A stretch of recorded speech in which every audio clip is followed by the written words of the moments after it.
Hoje é 28 de junho de 2021, são 13 horas e 5 minutos. O escriba acordou cedo, como sempre, e deu uma passada de olhos no jornal matutino. O costume, a imprensa batendo duro no presidente da República, e o presidente da República é irado, é raivoso e devolve.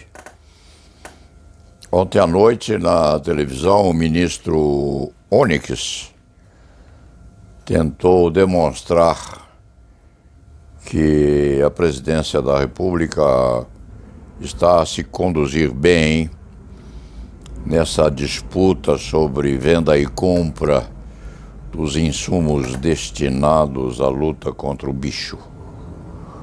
O Paulo Sérgio se refere ao vírus como o bicho e suas cepas, porque esse bicho é muito esperto.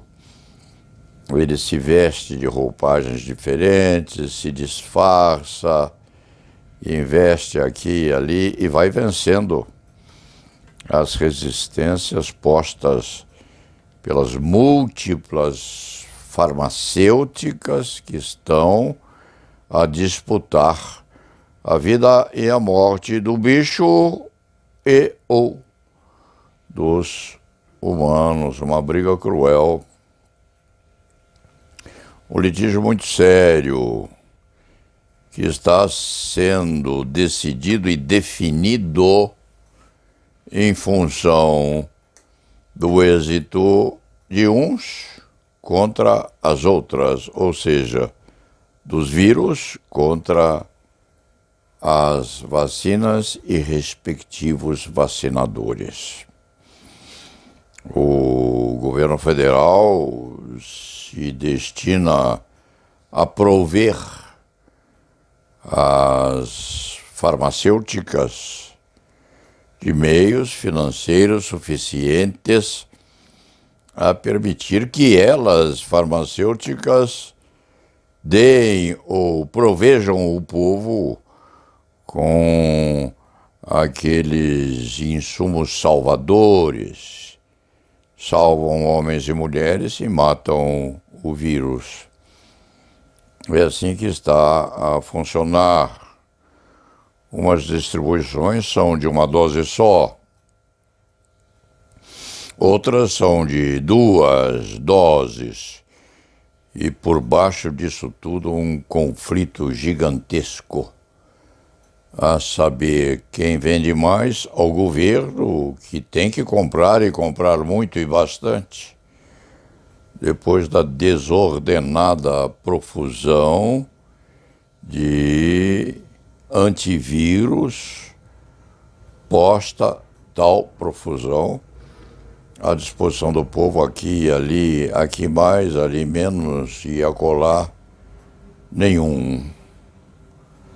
E o brasileiro exibe aquele que consegue tomar a vacina, exibe o comprovante com muito orgulho, muita vaidade, porque aquela comprovação há de permitir ao povo, a homens e mulheres, quiçá um laceamento maior na aproximação com aqueles que estão nas proximidades, superando as lonjuras trazidas pela internet, porque o povo começa a se transformar em mera projeção de imagens, numa quase absoluta feição de distanciamento entre uns e outros, entre uns e outras, ou entre umas e outras. O mundo está mudando, sim. E essa vacinação parece estar a permitir a reaprumação entre os povos. Tomara que seja assim. Tomara que isso seja superado. Mas aqui no Brasil nós temos milhões de infectados e 500 e poucos mil defuntos já, desafiando a eficácia da vacinação. No meio disso, diante disso, ou próximo a isso, os vários candidatos deveriam mandar fazer uns botões com a imagem do vírus morto a ser colocada no paletó de cada um. Porque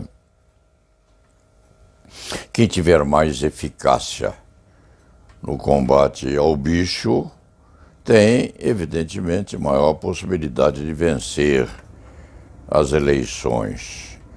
O combate, então, é do candidato contra o bicho.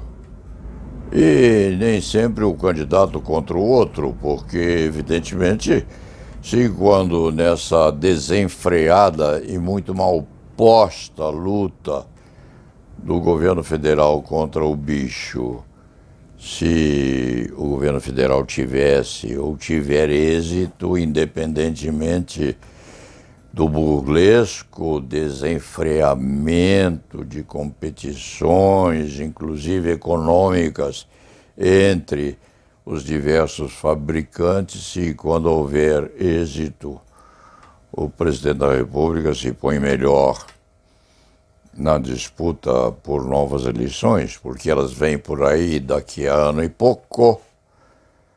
Já está surgindo o fogaréu do combate entre uns e outros. Se Bolsonaro conseguisse, por hipótese, fazer com que essa pandemia se fosse na produção dos anticorpos correspondentes à luta contra a bicharada, teria a maior chance. Mas, ao mesmo tempo em que o governo federal se dedica a tal iniciativa, a tal disputa, a tal combate, ao mesmo tempo em que isso sucede, vem à margem ou por baixo do pano um combate selvagem, porque há aqueles que afirmam que o governo federal ou seus adiposos servidores, adiposos servidores, é uma palavra mais adequada, é isso que dizem correspondentemente a um trabalho desonesto na aquisição de tais vertentes vacinadoras. E há uma comissão processante instalada para o fim de comprovar, quiçá, que o governo federal se comportou e vem se comportando inadequadamente. No sentido de contrariedade ou de combate, o governo federal se põe a postos também para afirmar que a comissão processante é composta por fiscais não muito honestos no passado. O escriba, toda vez que vê um combate desse tipo, vê também um combatente tentando desmedidamente, às vezes, fazer desfacelar o composto ético ou moral do fiscal ou acusador. Em outros termos, vale aquela máxima antiga: se tu faz pra mama, mama faz pra tu. Se o fiscal afirma que o presidente da República ou seus éfebos, ou efebos,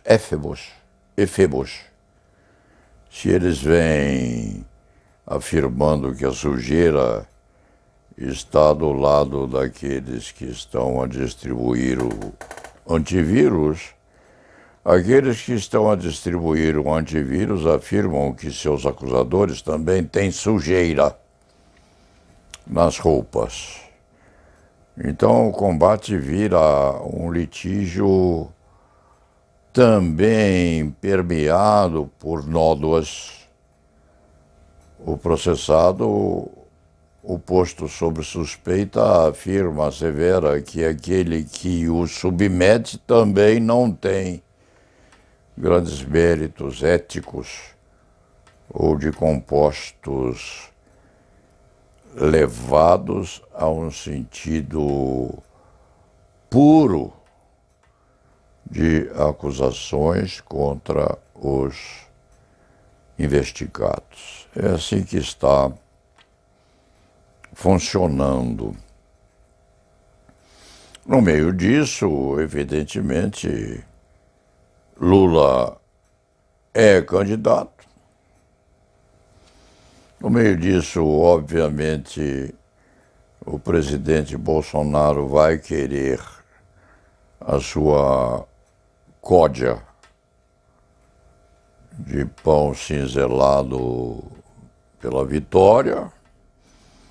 No meio disso, há outros combatentes que querem também a presidência da República. E tais candidatos são ou não protegidos por partidos de maior ou de menor potência. E à medida em que as eleições começam a aproximar-se, temos aí alguns meses à frente, o combate há de se transformar em coisa mais acirrada, mais violenta, mais aguerrida.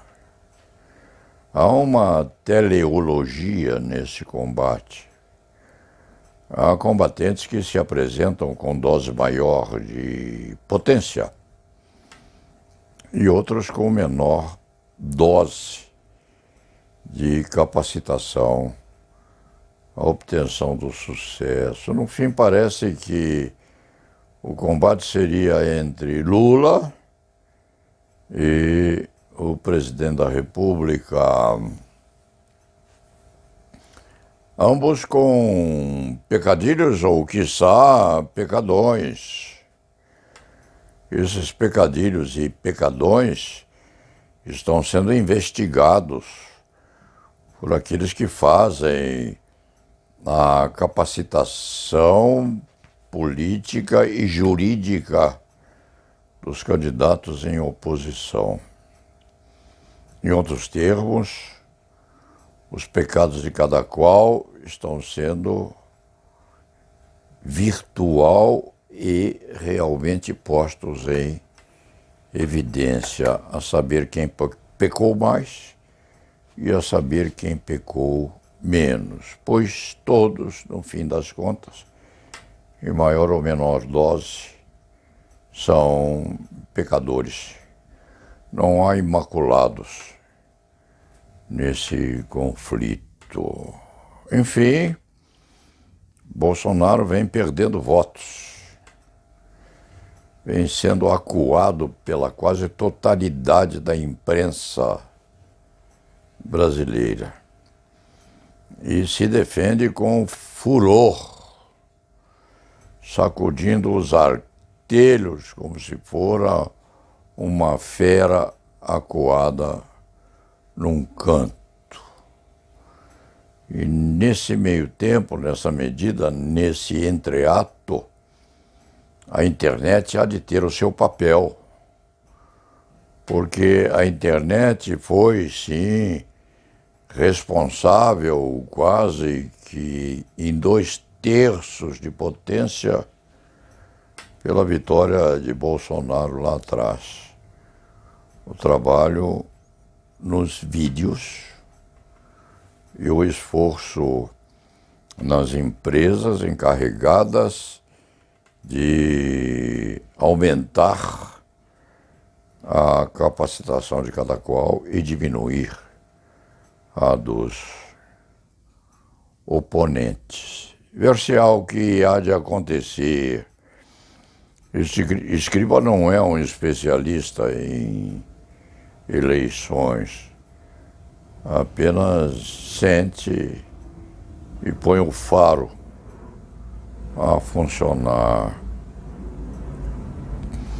Se as coisas continuarem assim, o presidente da República não há de ser reeleito, não.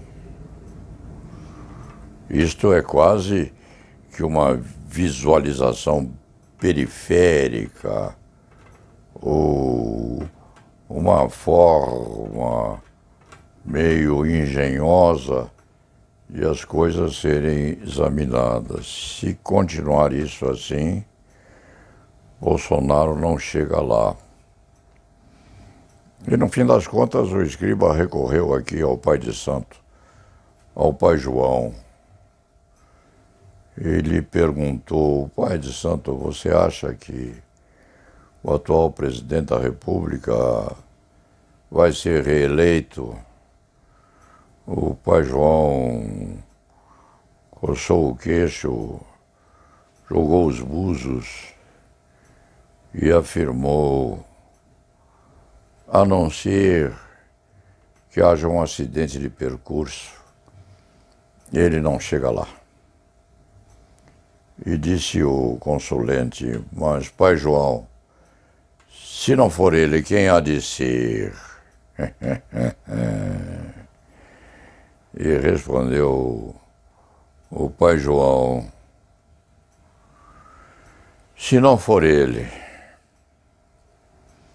quiçá há de ser o Lula. Pode ser que sim, pode ser que não, porque Luiz Inácio tem também seus pecadilhos. Mas pode ser um outro, um Tércios. Mas quem vai ser o terceiro interessado na solução desse conflito? Aqui as coisas ficam na voz dos búzios atirados pelo pai João na sua esteira, lá no viaduto do Chá. Pai João sabe quem vai ser. O Escriba não se anima a dizer, mas a probabilidade muito grande é de que Jair Bolsonaro não chega lá. Ver-se-á. E lá nave vá.